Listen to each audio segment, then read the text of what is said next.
Você conhece a primeira abdução relatada e documentada da história? Não? Então solta a vinheta!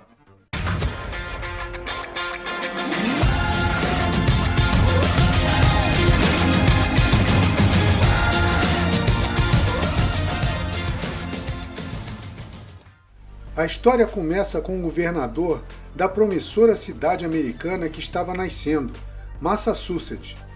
John Winthrop, por estar longe da Inglaterra, anotava tudo o que acontecia na colônia em um diário pessoal. E numa destas anotações, que foi publicada 150 anos depois, vem à tona a mais incrível história sobre 3 colonos. Em 1º de março de 1639, 3 colonos resolveram pegar um barco a remo e subir o rio Mud para se distrair. E nele estava James Everell, que o diário descrevia como um homem de caráter sério e respeitado.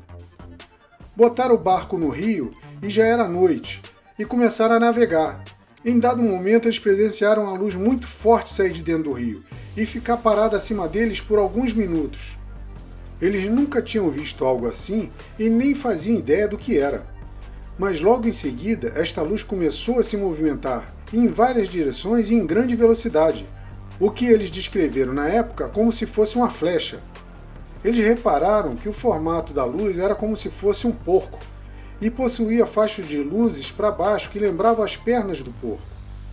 Ela se movimentava em grande velocidade e a grande distância, ficava cruzando o céu da esquerda para a direita e de cima para baixo, e ficou assim de 2 a 3 horas. Falaram que seu tamanho era em torno de aproximadamente uns 3 metros quadrados. Depois disso a luz sumiu, e para surpresa do grupo, eles estavam no mesmo lugar em que começaram a navegar, ou seja, tinham voltado para o início da onde tinham saído. Só que não lembravam como voltaram, nenhum dos 3 tinham a memória do retorno ao ponto de partida. Este fato hoje é conhecido como Mist Time.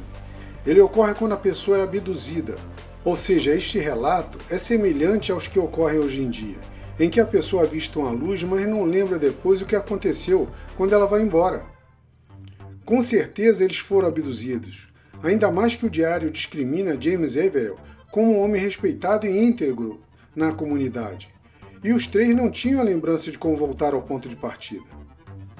Este caso até faz lembrar um ocorrido mais recentemente, o caso Allagash, em 1976, no estado do Maine, também nos Estados Unidos. É praticamente a mesma história. Este caso ocorreu no século XVI, então eles não tinham referência tecnológica para terem inventado algo que nunca tinham visto. E também na época não existia nada que voava como aviões, drones, satélites ou balões meteorológicos. Ou seja, eles viram um disco voador e ainda foram abduzidos, isto em 1639, em Massachusetts, nos Estados Unidos. No final do relato está escrito no diário, e outros viram a mesma luz. Ou seja, não foi um fato isolado somente aos 3 amigos, mas tendo outras testemunhas do caso, gerando com isso credibilidade ao ocorrido, não deixando os 3 ficarem como inventores de uma história fantástica. Com este diário, John Winthrop, sem querer, revelou a primeira abdução relatada da história da humanidade. Com certeza deve ter ocorrido outras em outras épocas, mas foi a primeira a fazer parte de um diário, e não de um diário comum, mas do diário de um governador, gerando o primeiro episódio registrado de discos voadores e com detalhe de uma possível abdução. Conhecia essa história? Acredito que não. Mas só o canal Notícias Alienígenas traz esse tipo de informação para você. Gostou do conteúdo? Se sim, deixe um comentário e compartilhe. Não se esqueça de se inscrever, deixar o like e ativar o sininho. E eu mais uma vez agradeço e valeu!